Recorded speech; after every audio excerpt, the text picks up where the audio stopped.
Good morning students, मेरा नाम है सारिका और हम पढ़ रहे हैं समकालीन विश्व राजनीति, जिसका हम 4th चैप्टर पढ़ रहे हैं जो है सत्ता के वैकल्पिक केंद्र। इसका आज हम पढ़ने वाले हैं पार्ट 2। और इससे पहले हमने पिछली वीडियो में सत्ता के वैकल्पिक केंद्र का पार्ट 1 पढ़ा था।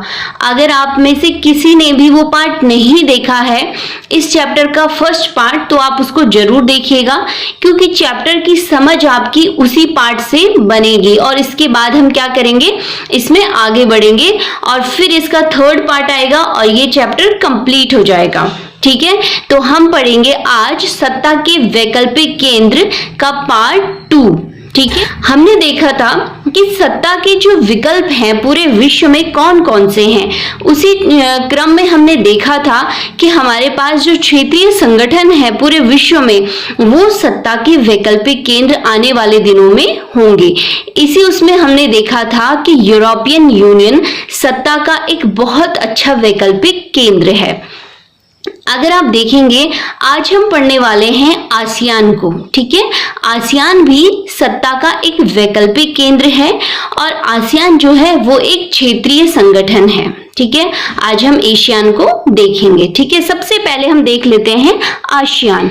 आसियान का जो पूरा नाम है वो है दक्षिण पूर्वी एशियाई संगठन, यानी association of south east Asian Nations. Okay, ये इसका क्या है, फुल फॉर्म है, क्योंकि 1 नंबर में कई बार आसियान का पूरा नाम लिखने के लिए भी आता है।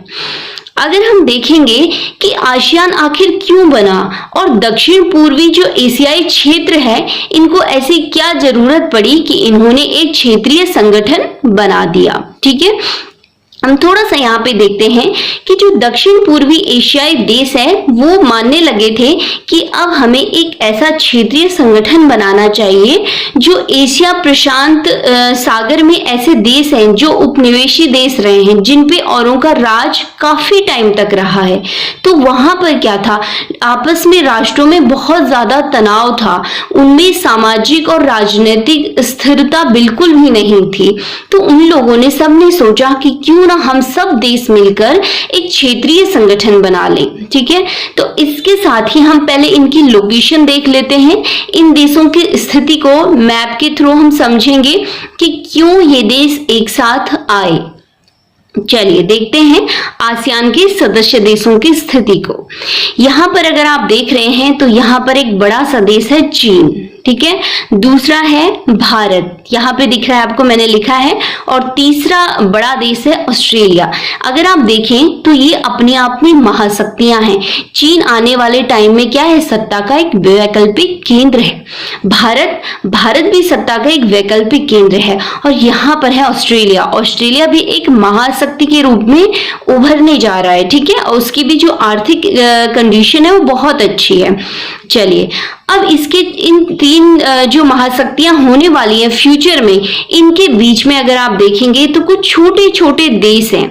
कौन कौन से, यहां से अगर आप देखेंगे तो म्यांमार है, थाईलैंड है जो पिंक कलर का मैंने दिखाया यहाँ पे, ऑरेंज कलर का देखेंगे तो लाओस है, यहाँ पर है ग्रीन कलर का वियतनाम, फिर यहाँ पे पर्पल कलर में है कंबोडिया, नीचे आएंगे तो मलेशिया है, यहीं पर है सिंगापुर, और ये जो पूरा छोटे छोटे द्वीप से बना है ये पूरा इंडोनेशिया है। ठीक है, यहाँ पर अगर आप देखेंगे तो ये ब्रुनई है, और यहाँ पर आ जाते हैं एक छोटे द्वीप से मिलकर बना है फिलीपींस। ठीक है, फिलीपींस, ध्यान रखिएगा फिलीपींस। तो ये जो 10 देश हैं, ये अगर आप देखेंगे तो कैसा रूट बना रहे हैं, ये नेचुरल रूट बना रहे हैं। ठीक है, एक कॉन्टिनेंट से यानी एशिया कॉन्टिनेंट से और ऑस्ट्रेलिया कॉन्टिनेंट में अगर आना है तो ये नेचुरल रूट है, ये रास्ते हैं ये देश। ठीक है, एक दूसरे कॉन्टिनेंट को जोड़ने के लिए। लेकिन समस्याएं यहाँ पे ये थी कि जो ये देश रहे हैं ये उपनिवेशी रहे हैं, यहाँ पर दूसरे देशों का प्रभाव या हम कहें कि साम्राज्य रहा है। तो इस वजह से इन देशों में काफी टकराव था। साथ ही अगर आप देख रहे हैं तो जो चीन है इसकी नजर इस क्षेत्र में हमेशा से थी और ये कभी भी अपना अधिकार इस क्षेत्र में जमा सकता था। ठीक है, कभी वो अपने हिसाब से म्यांमार को अपने पास मिला सकता था, यानी एक एक करके वो सारे देशों को अपने पास मर्ज कर सकता था, मिला सकता था। तो अब ऐसी कंडीशन थी कि कैसे चीन जैसी महाशक्ति से बचा जाए। तो ऑस्ट्रेलिया जो कंट्री है, इसके विदेश मंत्री जो रहे, उन्होंने एक सलाह दी कि अगर आपको चीन रूपी इस महाशक्ति से बचना है, ठीक है, जो ये चीन है और हर पल सोचता है कि क्यों ना ये देश मेरे पास हो, मेरा इन पे अधिकार हो, ठीक है, तो हम ऐसा करते हैं, ये देश ऐसा करेंगे कि सब आपस में मिलकर एक संगठन बना ले, ठीक है, एक क्या बना ले, संगठन बना ले। तो इन सब ने क्या किया, एक संगठन बनाया और उसको क्या नाम दिया, आसियान नाम दिया, ठीक है। अभी हमने फुल फॉर्म देखी, जैसे association of south east Asian nation, ठीक है। अब हम इसके बारे में देख लेते हैं कि इसकी स्थापना कब हुई। चलिए, अगर इसकी स्थापना की बात की जाए, चलिए इससे पहले मैंने आपको बताया कि इनका जो ये आपस में क्यों मिले, मैंने आपको ये उनकी प्रॉब्लम बता दी कि वो लोग आपस में क्यों मिले, ठीक है। एक तो चीन से जो चीन का प्रभाव था उसको कम करने के लिए, साथ ही उनके देश की जो स्थिति थी उसको सुधारने के लिए, ताकि उसमें जो अस्थिरता बनी हुई है उस पर वो कंट्रोल कर सके और जो वहां की पब्लिक है, वहां की जो जनता है, उसका विकास कर सके, ठीक है। चलिए, इसकी स्थापना हुई थी 8 अगस्त 1967 को, यानी अगस्त 8, 1967 को, ठीक है, 1967, ध्यान रखना, ये डेट बहुत बार पूछी जाती है। और थाईलैंड के बैंकॉक में हुई थी, थाईलैंड की राजधानी है बैंकॉक, यहाँ पे हुई थी। अब आप लोग कंफ्यूज क्या करते हैं, अगर आपके उसमें 1 नंबर का क्वेश्चन आता है कि आसियान की स्थापना कहाँ हुई थी, ठीक है, तो एक तो आपने पढ़ा रहता है कि थाईलैंड बैंकॉक, ये तो आपने पढ़ा है, लेकिन साथ में क्वेश्चन और आ जाता है कि आसियान का जो केंद्रीय सचिवालय है वो कहाँ है, तो वो है इंडोनेशिया की राजधानी जकार्ता में, ठीक है। तो आप लोग आंसर में क्या कर देते हैं, जकार्ता, कि जकार्ता में आसियान की क्या हुई थी, स्थापना हुई थी, नहीं, 8 अगस्त 1967 को इसकी स्थापना थाईलैंड बैंकॉक में हुई थी और आसियान का एक केंद्रीय सचिवालय खोला गया जो इंडोनेशिया की राजधानी जकार्ता में है, ठीक है। एक बार मैंने आपको मैप में बता दिए हैं कि 10 देश कौन कौन से हैं, हम एक बार फिर से देख लेते हैं। अगर आपके पास लिखने के लिए आते हैं तो आप लिखेंगे, पहला है Indonesia, Malaysia, Philippines, Singapore, Thailand, Brunei, Vietnam, Laos, Myanmar और कंबोडिया, ठीक है। ये 10 देश हैं वर्तमान में। अगर आप देखेंगे तो आसियान जब बना था उस समय इसके जो संस्थापक राष्ट्र थे, यानी इस क्षेत्र के 5 ऐसे देश थे जिन्होंने इस संगठन को बनाया। वो कौन कौन से देश थे, वो थे इंडोनेशिया, मलेशिया, फिलीपींस, सिंगापुर और थाईलैंड, ठीक है, ये 5 देश है। इसके बाद अगर आप देखेंगे 1984 में ब्रुनेई आके मिला, 1984 में ब्रुनेई आके इससे मिला, 1995 में वियतनाम, 1995 में वियतनाम इससे आकर मिला। साथ ही अगर आप देखेंगे 1997 में इसमें लाओस जुड़ा और इसी के साथ म्यांमार जुड़ा 1997 में। इसके बाद अगर आप देखेंगे तो 1999 में कंबोडिया आकर इससे मिला, ठीक है। तो 1 2 3 4 5 तो संस्थापक देश हो गए और 5 देश जो बाद में इन्होंने इसकी सदस्यता ली। और इस प्रकार से जो आसियान क्षेत्रीय संगठन है वो 10 देशों का एक क्षेत्रीय संगठन है। अब हम देखेंगे आसियान से रिलेटेड कुछ इंपॉर्टेंट चीजें जो हमारे एग्जाम में पूछी जाएंगी। जैसे 1 नंबर के जो क्वेश्चन आते हैं उनमें पूछा जाता है कि जैसे आसियान का आदर्श वाक्य क्या है, ठीक है। तो इसका आदर्श वाक्य है 1 विजन, 1 आइडेंटिटी, 1 कम्युनिटी, ठीक है, यानी एक दृष्टि, एक पहचान और एक समुदाय। ये क्या है, इसका एक आदर्श वाक्य है। इसमें अगर आप देखेंगे जो आसियान है, जब 1997 में इसका सम्मेलन हुआ तो आसियान विजन 2020 को अपनाया गया। अब यहाँ पर ये बहुत इंपॉर्टेंट हो जाता है क्योंकि एग्जाम में बहुत बहुत बारी क्वेश्चन आ चुका है कि आसियान विजन 2020 कब अपनाया गया और इसमें कौन कौन सी चीजें रखी गई। ठीक है, यानी 2020 में आसियान अपने में क्या क्या चेंजेस करना चाहता है, क्या क्या परिवर्तन करना चाहता है, ये यहाँ पर बोलने का मतलब है। ठीक है, इसका विजन क्या है। जैसे हम अपने बारे में सोचते हैं कि आने वाले 5 साल में हमें क्या करना है, आने वाले 5 साल में हम अपने आप को कहाँ देखते हैं। ठीक है, तो यही बात रखी आसियान ने कि 2020 में, देखिए 1997 में उसने सोचा कि आसियान को हम 2020 में किस रूप में देखेंगे। ठीक है, तो उसे नाम दिया आसियान विजन 2020। अब इसमें क्या क्या प्रावधान थे। पहला उन्होंने कहा कि जो अंतर्राष्ट्रीय समुदाय है उसमें आसियान की एक बहिर्मुखी भूमिका को प्रमुखता प्रदान की गई। ठीक है, यानी आसियान अब किसी एक रूप में नहीं रहेगा, बल्कि जो सारे क्षेत्र होते हैं, आर्थिक, राजनीतिक, सैन्य, सांस्कृतिक, सामाजिक, इन सब क्षेत्रों में अब आसियान की भूमिका देखने को मिलेगी। ठीक है, बहुत इंपॉर्टेंट पॉइंट है। दूसरा, इस विजन में कहा गया कि जो हनोई कार्य योजना के तहत क्षेत्रीय आर्थिक एकीकरण, व्यापारिक उदारीकरण व वित्तीय सहयोग की वृद्धि के लिए विभिन्न उपाय निर्धारित किए जाएंगे। यानी कुल मिलाकर आसियान देशों को किस प्रकार से इकोनॉमिकली स्ट्रांग बनाया जाए, ये इसमें बताया गया है। ठीक है, नेक्स्ट अगर आप देखेंगे तो आसियान सुरक्षा समुदाय, एक आसियान आर्थिक समुदाय व एक आसियान सामाजिक व सांस्कृतिक समुदाय बनाने की संकल्पना भी यहाँ पे की गई। ठीक है, क्या क्या, एक समुदाय, सुरक्षा समुदाय जो इन देशों की क्या करेगा, सुरक्षा करेगा। एक आर्थिक समुदाय, यानी जब किसी देश को आर्थिक मदद की जरूरत होगी तो आसियान आगे आकर अपने सदस्य देशों की मदद करेगा। और एक सामाजिक और सांस्कृतिक समुदाय, यानी जो सामाजिक स्थिति है वहां के नागरिकों की किस प्रकार से सुधारी जाए और वहां की जो सभ्यता है, वहां का जो कल्चर है, उसे किस प्रकार से बनाया रखा जाए। ठीक है, अगर आप देखेंगे तो मेनली अगर आप देख रहे हैं आसियान विजन 2020 के जो मेन 3 पॉइंट हैं, ये तीनों हैं। ठीक है, इन तीनों को आप एग्जाम में लिखेंगे अगर 2 नंबर में आता है तो।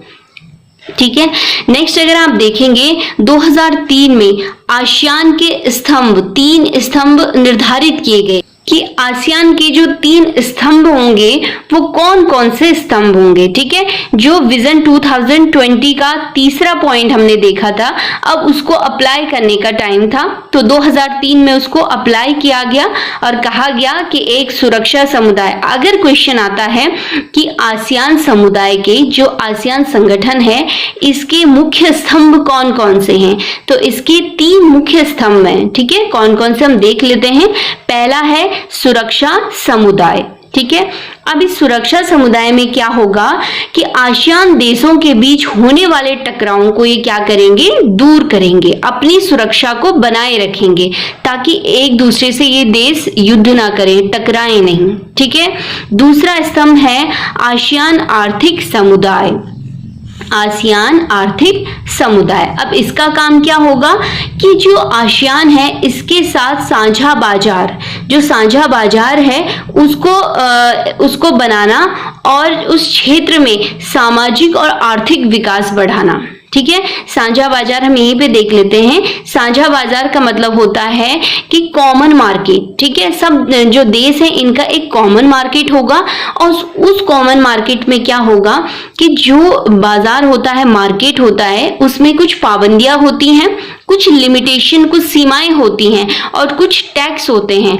लेकिन जो कॉमन मार्केट होता है इसमें ना ही कोई लिमिटेशन होती है और ना ही कोई टैक्स होता है। ठीक है, इस टैक्स को बहुत कम कर दिया जाता है, तो इन टैक्सों से उसे क्या कर दिया जाता है, मुक्त कर दिया जाता है। साथ ही अगर आप देखेंगे जो साझा बाजार होता है उसमें क्या किया जाता है कि जो ट्रांसपोर्टेशन होता है, ट्रांसपोर्ट पर जो खर्चा होता है वो कम हो जाता है क्योंकि टैक्स कम हो गए हैं। साथ ही जो कॉमन मार्केट होता है इसमें प्रतिस्पर्धा, जो कंपटीशन होता है बिजनेस और व्यापार में, वो बहुत ज्यादा होता है और आम आदमी तक अच्छी चीजें पहुंचती हैं क्योंकि कंपटीशन मार्केट में में बढ़ जाता है। ठीक है, तो दूसरे स्तंभ का काम ये होगा।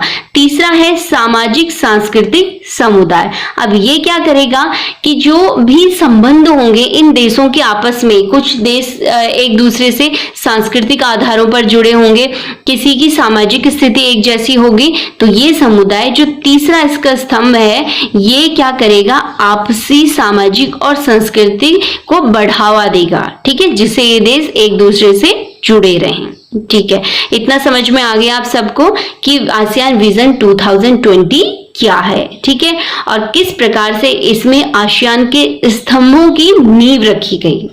चलिए अब देख लेते हैं आसियान के उद्देश्य। ठीक है, अगर आपके पास क्वेश्चन आता है कि आसियान के जो क्षेत्रीय संगठन है इसकी विवेचना कीजिए, तो जो अभी तक हमने पीछे पढ़ा है आसियान के बारे में आप उसको सब लिखेंगे, साथ ही आसियान के जो उद्देश्य हैं वो भी आप बताएंगे कि उसके उद्देश्य क्या क्या हैं। तो हम यहाँ पे देख लेते हैं पॉइंट वाइज कि कौन कौन से उसके उद्देश्य हैं।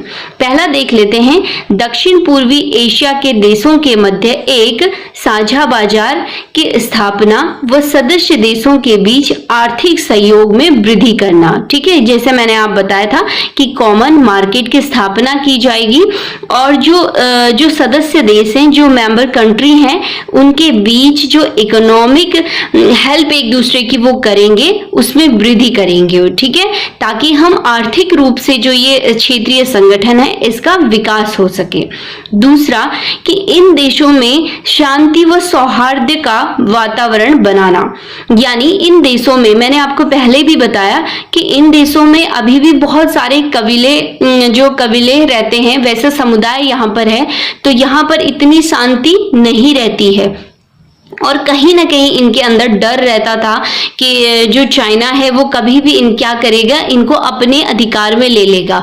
तो इसका जो आसियान का उद्देश्य है वो क्या है, इन देशों में क्या करना, शांति स्थापित करना है। ठीक है, नेक्स्ट है न्याय व कानून के शासन के लिए सम्मान व यूएनओ चार्टर के सिद्धांत के पालन के माध्यम से क्षेत्रीय शांति व स्थिरता को बढ़ावा देना। बिल्कुल, जो यूएनओ का एक चार्टर है, यूएनओ के कुछ नियम हैं, यूएनओ ने कहा है कि किस प्रकार से किसी देश में या किसी क्षेत्रीय संगठन में न्याय व कानून का शासन होना चाहिए। ठीक है, तो उसी के सिद्धांतों पर ये क्षेत्रीय संगठन चलेगा। ठीक है, नेक्स्ट आर्थिक सामाजिक, ये बहुत इंपॉर्टेंट है।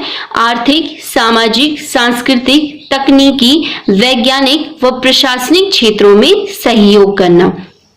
कोई भी क्षेत्रीय संगठन जब बनता है तो उसके जो उद्देश्य होते हैं वो सब तरीके से होते हैं। जैसे कौन कौन से उसके क्षेत्र होते हैं, आर्थिक आधार पर वो एक दूसरे से जुड़ते हैं, दूसरा सामाजिक आधार पर, तीसरा सांस्कृतिक, फिर तकनीकी, एक दूसरे से वो तकनीकी का आदान प्रदान करते हैं, वैज्ञानिक व प्रशासनिक क्षेत्रों में सहयोग करते हैं और उसके बाद एक संगठन बनता है। ठीक है, नेक्स्ट है दक्षिण पूर्व एशियाई अध्ययन को बढ़ावा देना। बिल्कुल, जो दक्षिण पूर्वी एशियाई देश हैं यहाँ पर अध्ययन को बढ़ावा देना, यहाँ पर जो शिक्षा का स्तर है उसको बढ़ाना। ठीक है, नेक्स्ट है दक्षिण पूर्वी एशिया देशों में मुक्त व्यापार क्षेत्र का विकास करना। पिछली वीडियो में मैंने आपको बताया था कि मुक्त व्यापार क्या होता है।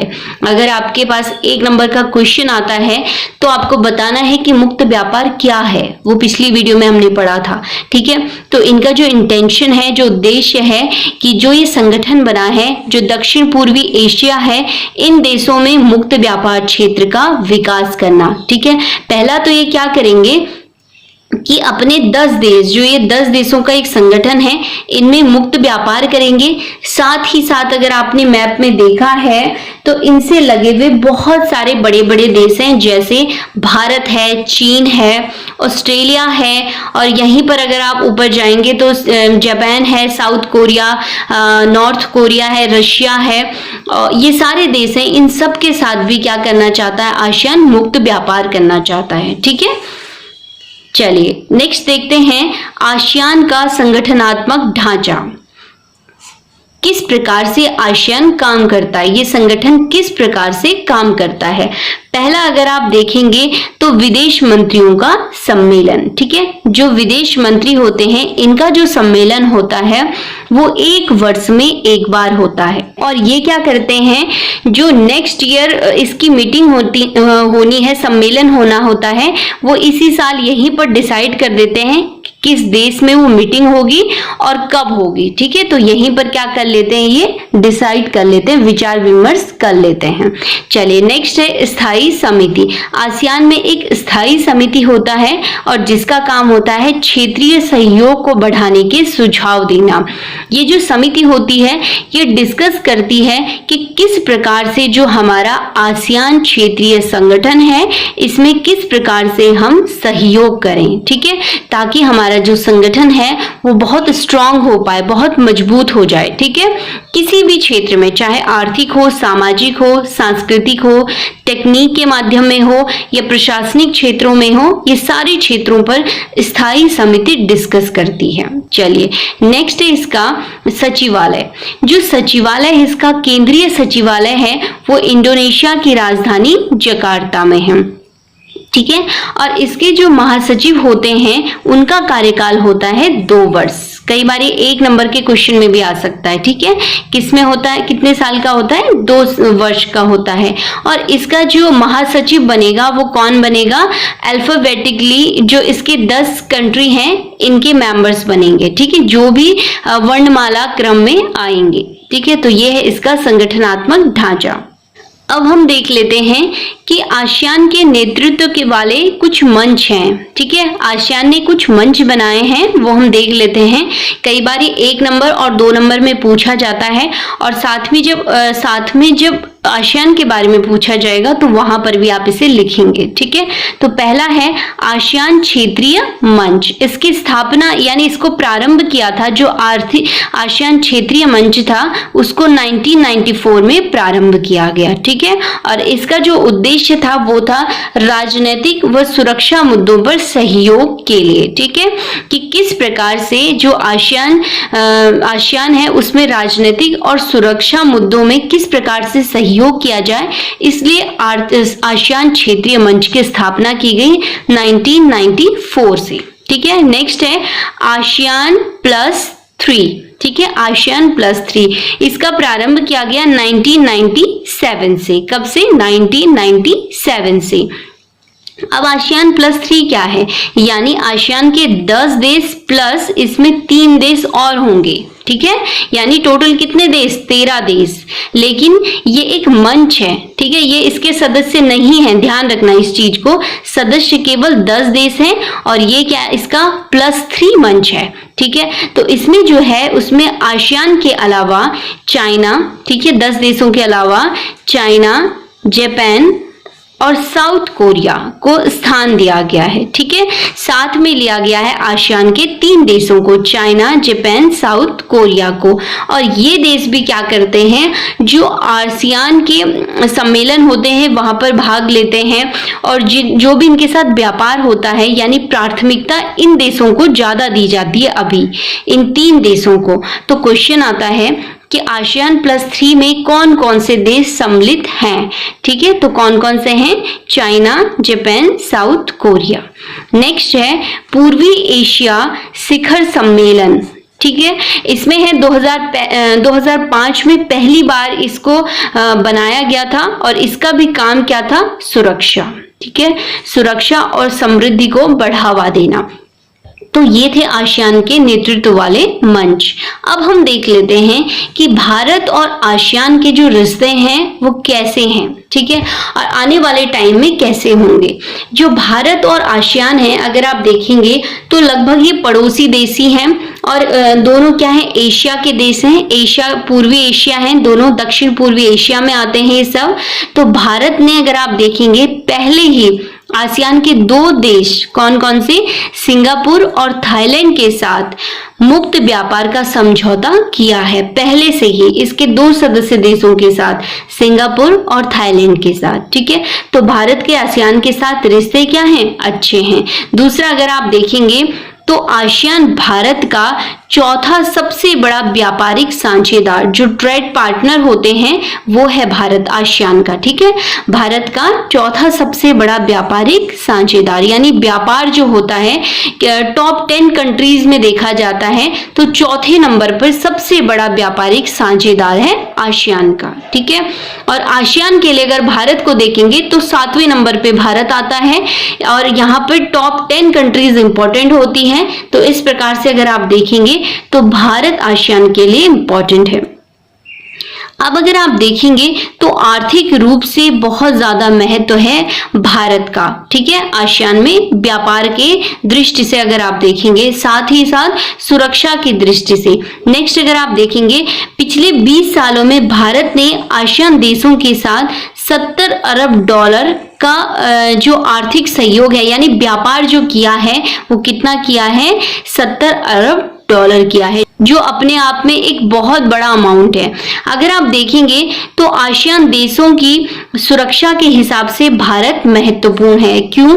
क्योंकि अगर आप देखेंगे तो चाइना, जो मैं आपको पहले भी बता चुकी हूं कि चाइना को अगर कोई टक्कर दे सकता है सुरक्षा के मामले में इन देशों को, तो वो भारत ही है। ठीक है, जो इनकी क्या कर सकता है, सुरक्षा कर सकता है। अब हम देख लेते हैं कुछ और, जैसे पूर्व की ओर देखो नीति, ये भी आसियान से रिलेटेड है। ठीक है, पूर्व की ओर देखो नीति बहुत बार आता है ये क्वेश्चन पेपर में। जो पूर्व की ओर देखो नीति थी वो 1991 में अपनाई गई। ठीक है, कब अपनाई गई, 1991 में, 1991 में। और क्यों अपनाई गई, इसका हम कारण देख लेते हैं कि भारत और दक्षिण पूर्व एशिया यानी आसियान के देश, इन देशों के साथ बड़े पैमाने पर आर्थिक व सामरिक संबंधों को विस्तार देने के लिए, यानी भारत के आसियान के साथ आर्थिक और सामरिक जो सुरक्षा से रिलेटेड संबंध तो थे, लेकिन अब इनको बड़े पैमाने पर लागू करना था, इसको विस्तार देना था। ठीक है, किस नीति के अंतर्गत, पूर्व की ओर देखो नीति के अंतर्गत। ठीक है, क्योंकि भारत को एक क्षेत्रीय शक्ति के रूप में स्थापित करने व इस इलाके में चीन के प्रभाव को संतुलित करने के लिए यह नीति अपनाई गई। बिल्कुल, भारत को क्या करना है, अपने आप को स्थापित करना है कि जो ये क्षेत्र है दक्षिण पूर्व एशिया का, यहाँ भारत भी क्या है, एक सत्ता का वैकल्पिक केंद्र है। भारत के पास भी क्या है, अपने वो भी आने वाले टाइम पे एक महाशक्ति के रूप में स्थापित हो सकता है। और इस क्षेत्र में जो चीन अपना प्रभाव दिखाता है उसको भी संतुलित करना है। ठीक है, चलिए नेक्स्ट अगर आप देखेंगे तो 1991 में जो प्रधानमंत्री रहे नरसिम्हा राव, इनकी सरकार ने पूर्व की ओर देखो नीति को अपनाया था, शुरू किया था। किसने, नरसिम्हा राव ने। कब, 1991 में। आगे अगर आप देखेंगे तो वाजपेयी सरकार और मनमोहन सरकार ने पूर्व की ओर देखो नीति को लागू किया था। जब ये लोग भी सत्ता में आए थे, बीजेपी और मनमोहन सरकार यानी कांग्रेस, तो इन्होंने भी इस वाली पॉलिसी को फॉलो किया और उसको लागू भी किया कि वास्तव में पूर्व की ओर देखो नीति होनी चाहिए। ठीक है, अब एक और नया कॉन्सेप्ट आ जाता है, एक्ट ईस्ट पॉलिसी। कौन सा आ जाता है, एक्ट ईस्ट पॉलिसी। अब कहा गया 2018 में, किसकी सरकार है आप सब जानते हैं, प्रधानमंत्री नरेंद्र मोदी जी हैं। तो इन्होंने कहा 2018 में कि पूर्व की ओर देखो नीति अब बहुत हो गया, अब एक्ट ईस्ट पॉलिसी किया जाए। यानी अभी तक तो हम उधर देख रहे थे, लेकिन अब हमें काम करने की जरूरत है। ठीक है, इस क्षेत्र में अब वो टाइम आ गया है कि हम यहाँ पर काम करें। और ये कब अपनाया था, 2018 में। ठीक है, एक्ट ईस्ट पॉलिसी में हम देख लेते हैं, यानी ये करंट का मुद्दा है और आ भी सकता है कि आप लोग पॉलिटिकल साइंस के स्टूडेंट हैं, आप लोगों की कितनी समझ है, आप कितना अखबार पढ़ते हैं, कितने आप देश की राजनीति को समझते हैं, ऐसे क्वेश्चन आ सकते हैं। ठीक है, चलिए इसमें है कि एक्ट ईस्ट पॉलिसी का उद्देश्य क्या है, तो वो है आर्थिक सहयोग, सांस्कृतिक संबंधों को आगे बढ़ाना। ठीक है, यानी आर्थिक सहयोग और जो सांस्कृतिक संबंध हैं उनको आगे बढ़ाना। साथ ही अगर आप देखेंगे इनमें नॉर्थ ईस्ट शामिल है, ठीक है। जो एक्ट ईस्ट पॉलिसी है, अभी तक तो हम बात किसकी कर रहे थे, दक्षिण पूर्व एशिया की, लेकिन एक्ट ईस्ट पॉलिसी में नॉर्थ ईस्ट भी शामिल है, यानी ईस्ट का जो उत्तरी हिस्सा है, दिशा है जो, उसको भी इसमें शामिल किया गया है। कैसे, यानी नॉर्थ में कौन कौन सी कंट्री हैं, जापान है, साउथ कोरिया, नॉर्थ कोरिया और रूस, बहुत इंपॉर्टेंट, रूस को भी इसमें शामिल किया गया, यानी आसियान प्लस नॉर्थ ईस्ट के जो देश हैं उनको भी इसमें शामिल किया गया, ठीक है। और आसियान देशों को इसमें ज्यादा प्राथमिकता दी जाएगी, यानी नॉर्थ के साथ भी हम इसमें अपना व्यापार और इसमें सहयोग और सांस्कृतिक सहयोग करेंगे, लेकिन आसियान को पहले प्राथमिकता यहाँ पर दी जाएगी। चलिए अब देख लेते हैं 2018 में जब 69वां गणतंत्र दिवस था भारत का, ठीक है, रिपब्लिक डे की हम बात कर रहे हैं, 26 जनवरी की रिपब्लिक डे, जिस दिन भारत एक गणतंत्र बना था, ठीक है। 2018 में 69वां गणतंत्र दिवस जब था भारत का, तो इसके लिए अतिथि बुलाए जाते हैं। तो उस समय भारत ने 10 आसियान देशों के राष्ट्राध्यक्षों को अतिथि के रूप में बुलाया था, गेस्ट के रूप में बुलाया था, ठीक है। और यहीं से अगर आप देखेंगे तो एक्ट ईस्ट पॉलिसी की नींव रखी गई। और कुल मिलाकर एक्ट ईस्ट पॉलिसी में ज्यादा ध्यान जो दिया जाएगा वो आसियान देशों के साथ निर्यात को आगे बढ़ाना, जो व्यापार होता है और उसमें जो निर्यात होगा, आयात ही आयात नहीं, एक्सपोर्ट की बात की गई है, निर्यात की बात की गई है, निर्यात को आगे बढ़ाना, ठीक है। तो अगर आपके पास पूर्व की ओर देखो नीति आएगी तो आप लिखेंगे जैसे हमने पढ़ा, अगर आप एक्ट ईस्ट पॉलिसी आएगी वो भी आप लिखेंगे, ठीक है। तो ये था आसियान क्षेत्रीय संगठन। अगर इससे रिलेटेड कोई क्वेश्चन छूट जाते हैं वन लाइनर, तो हम जो थर्ड पार्ट इसका पढ़ेंगे वहां पर हम इसे कवर कर देंगे, ठीक है।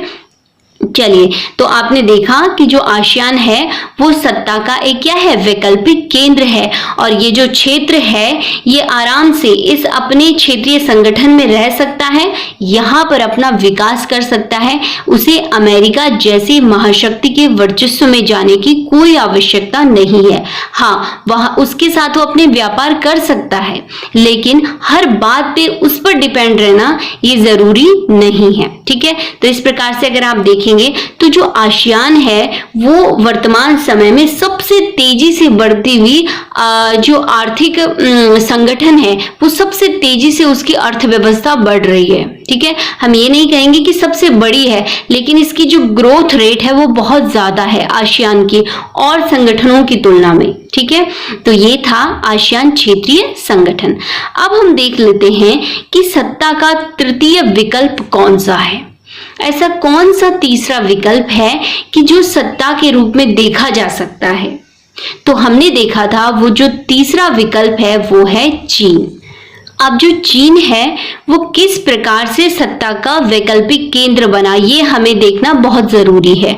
लेकिन हम थोड़ा सा अगर चीन पे देखें, चीन पे दृष्टि डालें, तो चीन की जो अर्थव्यवस्था का उत्थान हुआ, उसने जो अपनी अर्थव्यवस्था को गति दी, उसको हम देखेंगे। लेकिन उससे पहले मैं आपको बता दूं कि जो चीनी क्रांति थी वो हुई थी 1949 में, और किसके नेतृत्व में, माओ शेतुंग के नेतृत्व में। यानी जो चीन है वो कहीं ना कहीं अगर आप देखेंगे तो भारत से 2 साल बाद आजाद हुआ, ठीक है, भारत से 2 साल बाद। लेकिन अभी उसकी जो स्थिति है वो भारत से बहुत ज्यादा अच्छी है, यानी उसका डेवलपमेंट भारत से कई गुना अच्छा है। तो अब क्या होता है कि 1949 में माओ शेतुंग के नेतृत्व में चीनी क्रांति होती है, और वहां पर एक जो क्रांति थी वो साम्यवादी क्रांति थी। कौन सी थी? साम्यवादी क्रांति। इसके बाद, इस क्रांति के बाद चीन में स्थापित किया गया चीनी जनवादी गणराज्य। यानी अगर आप देखेंगे तो ये जो मॉडल था चीन का, वो पूरा का पूरा आर्थिकी के रूप में सोवियत संघ पर डिपेंड था। यानी सोवियत संघ की तरह से ये मॉडल था कि जो चीन है वो भी सोवियत संघ की तरह ही अब आगे बढ़ेगा, ठीक है। और उन्होंने इसको नाम क्या दिया, चीनी जनवादी गणराज्य के नाम से चीन अब एक नए देश के रूप में उभरा। ठीक है, अभी तक जो 1949 में वहां पे चला आ रहा था उसको माओ ने समाप्त किया और यहाँ पर स्थापित किया चीनी जनवादी गणराज्य। अब क्या होता है कि चीन ने जो पूंजीवादी देश थे इनसे अपना संपर्क तोड़ दिया। ठीक है, चीन ने पूंजीवादी देशों से अपना संपर्क बिल्कुल तोड़ दिया और चीन ने डिसाइड किया कि मेरे पास जो संसाधन है, मेरे अपने देश में जो रिसोर्सेस हैं, जो संसाधन हैं, मैं इन्हीं के बेस पे अपने देश का डेवलपमेंट करूंगा, अपना विकास करूंगा। ठीक है, और हर तरीके से उसने किया भी ऐसे। अपने देश में जो पूंजी थी वो उसने कहां से प्राप्त की थी, अपने ही संसाधनों से। अगर आपने देखेंगे जो चीनी मॉडल है उसने बहुत अच्छी गति पकड़ी थी, बहुत उसने औद्योगिक जो अर्थव्यवस्था थी उसकी बहुत ही बढ़िया उसने अपनी अर्थव्यवस्था को खड़ा कर दिया। अगर आप देखेंगे तो नागरिकों को रोजगार भी मिला, वहां पर सामाजिक कल्याण योजनाएं भी चलाई गई। अगर आप देखेंगे जो शिक्षा और स्वास्थ्य है वो उसने इस प्रकार से दी कि जो विकसित देश हैं वो भी ऐसा अपने नागरिकों को नहीं दे पाते हैं। तो उसने क्या किया, अपनी अर्थव्यवस्था को बहुत गति दी। लेकिन धीरे धीरे क्या हुआ कि जो चीन है यहाँ पर जनसंख्या बढ़ती गई। आप जानते हैं जो विश्व है, विश्व में चीन जनसंख्या के मामले में पहले नंबर पे है। ठीक है, तो जो चीन है वहां की जनसंख्या बढ़ती गई। अब जनसंख्या ज्यादा बढ़ गई और जो चीन के संसाधन थे, यानी चीन में जो लकड़ियां थी, जो पेड़ थे, जो खाने थी, जो पेट्रोल थी, उन्होंने सारे दोहन कर दिए थे अपने संसाधन। ठीक है, और यहाँ की पॉपुलेशन बढ़ती जा रही थी। तो अब चीन के पास ऑप्शन क्या थे, उसके पास संकट आने लग गया। विदेशी मुद्रा उसके पास थी ही नहीं क्योंकि उसने पूंजीवादी देशों से अपना संपर्क पूरी तरीके से तोड़ दिया था। वो एकांत में रहने लग गया। ठीक है, चीन अपने आप में ही अपना विकास करने लग गया। लेकिन धीरे धीरे अगर आप देखेंगे तो चीन में बहुत सारी प्रॉब्लम्स आने लग गई। क्यों? क्योंकि उसके पास विदेशी मुद्रा नहीं थी, वो बाहर से सामान नहीं खरीद पा रहा था, ना ही उसने अपने बाजार बाहर के लिए खोले थे। तो कुल मिलाकर चीन में बहुत सारी प्रॉब्लम्स आने लगी और वो कारण था उसकी बढ़ती हुई जनसंख्या के कारण। अब क्या होता है, चीन कुछ निर्णय लेता है। 1970 के दशक में चीन द्वारा लिए गए नीतिगत निर्णय, और यही निर्णय चीन के लिए क्या होता है, मील का पत्थर साबित होते हैं और उसकी जो अर्थव्यवस्था है उसको गति देते हैं। ठीक है, पहला देख लेते हैं, चीन द्वारा एकांतवास का खात्मा कैसे किया गया। कैसे चीन ने अपना जो एकांतवास था, यानी चीन जो अपने आप में वो डेवलप हो रहा था अपने देश के अंदर ही, कैसे उसने इसका खात्मा किया वो देखेंगे हम। ठीक है, जैसे मैंने आपको बताया 1970 के दशक में उसने कुछ निर्णय लिए। ठीक है, चीन ने 1972 में अमेरिका से संबंध बनाकर अपने राजनीतिक व आर्थिक एकांतवास को खत्म किया। ठीक है, अगर आप देखेंगे चीन ने 1972 में अमेरिका के साथ अपने संबंध, अपने रिलेशन, जो अंतर्राष्ट्रीय संबंध होते हैं वो स्थापित किए, और जो उसमें राजनीतिक आधार पर और आर्थिक आधार पर जो उसने एकांतवास करा था बहुत सालों से, 1949 से उसको समाप्त किया और अब वो वैश्विक आधार पर बाहर आने लग गया। नेक्स्ट देखेंगे, चीन द्वारा आधुनिकीकरण के 4 प्रस्ताव। अगर आप चीन ने कहा कि अगर हमें अपने देश का आधुनिकीकरण करना है, अपने देश का आर्थिक विकास करना है, ये जो बढ़ी हुई जनसंख्या है इसको यूटिलाइज करना है, तो हमें अपनी 4 चीजों में आधुनिकीकरण करना पड़ेगा। ठीक है, अगर आप देखेंगे तो 1973 में चीन के प्रधानमंत्री थे चाओ एन लाई। चाओ एन लाई थे, इन्होंने कहा कृषि, उद्योग, सेना, विज्ञान व प्रौद्योगिकी 4 क्षेत्र हैं। ठीक है, कौन कौन से? कृषि, उद्योग, सेना व विज्ञान एवं प्रौद्योगिकी क्षेत्र में आधुनिकीकरण का प्रस्ताव रखा कि किस प्रकार से हम कृषि में आधुनिकीकरण का प्रयोग करें और उसको अपनी अर्थव्यवस्था को मजबूत बनाने का आधार बनाएं। उद्योग में किस प्रकार से आधुनिकीकरण करें, सेना में किस प्रकार से आधुनिकीकरण करें, विज्ञान और टेक्नोलॉजी को कैसे बढ़ाएं कि सब लोग हमारा सामान खरीदें। अगर आप देखेंगे तो जो चीनी सामान है आज भी हम लोग खरीदते हैं उसे, क्योंकि वहां पर अगर आप देखेंगे तो टेक्नोलॉजी बहुत ज्यादा है, बहुत कम दामों में हमें वो चीजें मिल जाती हैं। तो देखिए आप, चीन ने अपनी चीजों का किस प्रकार से उसने उसको मॉडर्नाइजेशन किया, उसका ठीक है आधुनिकीकरण किया। चलिए ये 4 क्षेत्र याद रखिएगा। नेक्स्ट है खुले द्वार की नीति, बहुत इंपॉर्टेंट है खुले द्वार की नीति। 1978 में तत्कालीन नेता यानी चीन के जो नेता थे डेंग शाओपिंग, ठीक है, डेंग शाओपिंग ने क्या किया, चीन में आर्थिक सुधारों की ओर खुले द्वार की नीति की घोषणा की। किसकी घोषणा की? खुले द्वार की नीति, यानी इसने अपने मार्केट अब खोल दिए थे।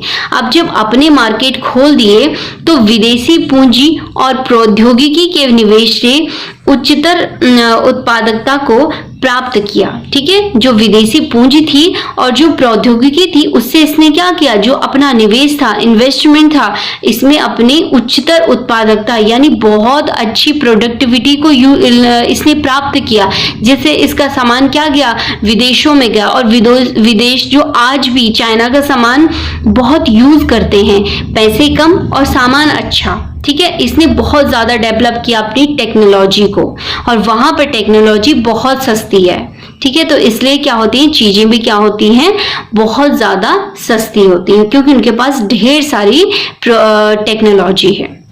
साथ ही अगर आप देखेंगे तो जो बाजार मूलक अर्थव्यवस्था है यानी मार्केट ओरिएंटेड इकोनॉमी है, उसको चीन ने अपने हिसाब से चलाया कि किस प्रकार से बाजार जो अर्थव्यवस्थाएं चलाती हैं, दिया तो बाजार को ही अर्थव्यवस्था चलाने के लिए, लेकिन अपने तरीके से चलवाया। ये नहीं कि किसी भी देश की जो व्यवस्था थी उसको कॉपी नहीं किया, उसने अपने देश के हिसाब से इस अर्थव्यवस्था को चलाया। बहुत इंपॉर्टेंट है ये चीज। ठीक है, नेक्स्ट अगर आप देखेंगे बहुत इंपॉर्टेंट पॉइंट है, चीन ने शॉक थेरेपी, आपने देखा था जब यूएसएसआर का विघटन होने वाला था तो शॉक थेरेपी चलाई थी विश्व बैंक ने और आईएमएफ ने यानी इंटरनेशनल मॉनेटरी फंड ने। इन्होंने जो शॉक थेरेपी चलाई थी, इन्होंने रूस की जो सार्वजनिक कंपनियां थी, जितने भी उद्योग थे, उनको प्राइवेट हाथों में बहुत कौड़ियों के दाम बेच दिया था। लेकिन चीन ने कहा कि मैं ऐसा नहीं करूंगा, मैं शॉक थेरेपी तो करूंगा, प्राइवेट करूंगा चीजों को, लेकिन अपने हिसाब से करूंगा और सिस्टमैटिक फेज आउट करूंगा, चरणबद्ध तरीके से करूंगा। ठीक है, ये नहीं कि सारी चीजें एक साथ मैं क्या कर दूंगा, प्राइवेट कर दूंगा, नहीं, ऐसा नहीं। चीन ने सिस्टमैटिक तरीके से, चरणबद्ध तरीके से अपनी इकोनॉमी को क्या किया, आगे बढ़ाया, उसको प्राइवेट किया। देखिए कैसे, 1982 में चीन ने खेती का निजीकरण किया। ठीक है, प्राइवेट हाथों में कृषि को दिया, खेती को दिया। अब जब उसने खेती को निजी हाथों में दिया तो उसने इसके रिजल्ट देखे कि क्या इसको देना सही था या नहीं था, किस किस प्रकार की इसमें कमियां आई और कहां कहां इसमें सुधार किया जा सकता है। ठीक है, तो उसने पूरा फोकस किसमें किया, अपनी खेती पर, उसके निजीकरण के परिणामों को देखा। उसके 16 साल बाद अगर आप देखेंगे 1998 में उसने उद्योगों का निजीकरण किया। अब उसके रिजल्ट देखे, उसने पूरा काम किया 1992 से 1982 से लेकर 1998 तक उसने कृषि पे ही काम किया। उसके बाद उसने कहा कि अब मेरा ये जो काम है वो सफल रहा, तो क्यों ना अब मैं उद्योगों का निजीकरण करूं। ठीक है, तो चीन ने उसके बाद उद्योगों का निजीकरण किया और फेज आउट चरणबद्ध तरीके से किया। ठीक है, तो ये हमने देखा कि चीन ने अपनी अर्थव्यवस्था को और अपनी जो स्थिति को उसको किस प्रकार से आगे बढ़ाया। आने वाले टाइम में यानी माना जाता है कि 2040 तक चीन की जो अर्थव्यवस्था है वो अमेरिका की अर्थव्यवस्था को पीछे छोड़ देगा। किससे पीछे, यानी अमेरिका की अर्थव्यवस्था को दूसरे नंबर पे ले आएगा कौन, चीन। ठीक है, नेक्स्ट हम देख लेते हैं नई आर्थिक नीतियों के कारण चीन की अर्थव्यवस्था में बदलाव। अब जब चीन ने 1970 के बाद जो चेंजेस किया अपनी अर्थव्यवस्था में, उसके परिणाम क्या क्या रहे। कुछ परिणाम बहुत अच्छे रहे होंगे और कुछ रहे होंगे खराब, यानी इनके लाभ भी हुई होंगी और हानियां भी हुई होंगी। ये क्वेश्चन में आएगा, तो आप दोनों साइड में इसका आंसर लिखेंगे कि दोनों फॉर्म में इसके लाभ भी लिखेंगे, हानियां भी लिखेंगे। ठीक है, हम देख लेते हैं। पहला, कृषि के निजीकरण के कारण कृषि उत्पादों तथा ग्रामीण आय में उल्लेखनीय बढ़ोतरी हुई। ठीक है, एक तो इसका ये रीजन था कि वहां पर क्या हुआ, उत्पादन बहुत ज्यादा हुआ और ग्रामीण लोगों की जो आय थी उसमें बढ़ोतरी हुई। नेक्स्ट देखेंगे, ग्रामीण अर्थव्यवस्था में जो निजी बचत है उसका परिमाण बढ़ा व इससे ग्रामीण उद्योगों की तादाद में वृद्धि हुई। ठीक है, यानी जो ग्रामीण उद्योग थे इसमें वृद्धि हुई। लोग अपने गांव को छोड़कर नहीं गए बल्कि उन्होंने गांव में ही उद्योग करने शुरू कर दिए। नेक्स्ट देखेंगे, कृषि व उद्योग दोनों ही क्षेत्रों में चीन की अर्थव्यवस्था की वृद्धि दर बहुत तेज रही, क्योंकि इसने फेज आउट करके इनका निजीकरण किया था, कोई जल्दबाजी में नहीं किया था। ठीक है, नेक्स्ट है, चीन पूरे विश्व में प्रत्यक्ष विदेशी निवेश के लिए सबसे आकर्षक देश बनकर उभरा। जो एफडीआई की जाती हैं उसमें अगर आप देखेंगे तो पहले नंबर पे लोगों की जो पसंद होती है वो कौन बनकर आया सामने, चीन आया। जब चीन ने अपने मार्केट खोले और जब चीन की टेक्नोलॉजी बहुत डेवलप हो चुकी थी और वहां पर रोजगार मिलने लगा तो चीन ने क्या करा, लोगों ने पहली प्राथमिकता किस देश को दी, चीन को दी। ठीक है, नेक्स्ट अगर आप देखेंगे, जब चीन ने अपनी अर्थव्यवस्था को इन ऊंचाइयों तक पहुंचाया तो उसके बाद अब देखिए विदेशी मुद्रा का विशाल भंडार चीन के पास अब हो गया। ठीक है, कहा तो उसके पास अगर आप देखेंगे 1970 से पहले चाइना के पास विदेशी मुद्रा बिल्कुल भी नहीं थी और अब जब उसने कुछ सुधार किए तो उसके पास विदेशी मुद्रा का एक विशाल भंडार है। ठीक है, और वो विशाल भंडार अगर आप देखेंगे तो उसका प्रयोग वो बहुत सारे तरीकों से करता है। अपनी जो अपना व्यापार है उसको बढ़ाता है और जो बाहर देशों को निर्यात करना है वो करता है। बहुत अच्छी अपनी सेना में इन्वेस्ट करता है, बहुत आधुनिक हथियार उसके पास है, तो विदेशी मुद्रा का अपना प्रयोग करता है। ठीक है, साथ ही अगर आप देखेंगे चीन ने 2001 में विश्व व्यापार संगठन यानी WTO वर्ल्ड ट्रेड ऑर्गेनाइजेशन में शामिल हो गया।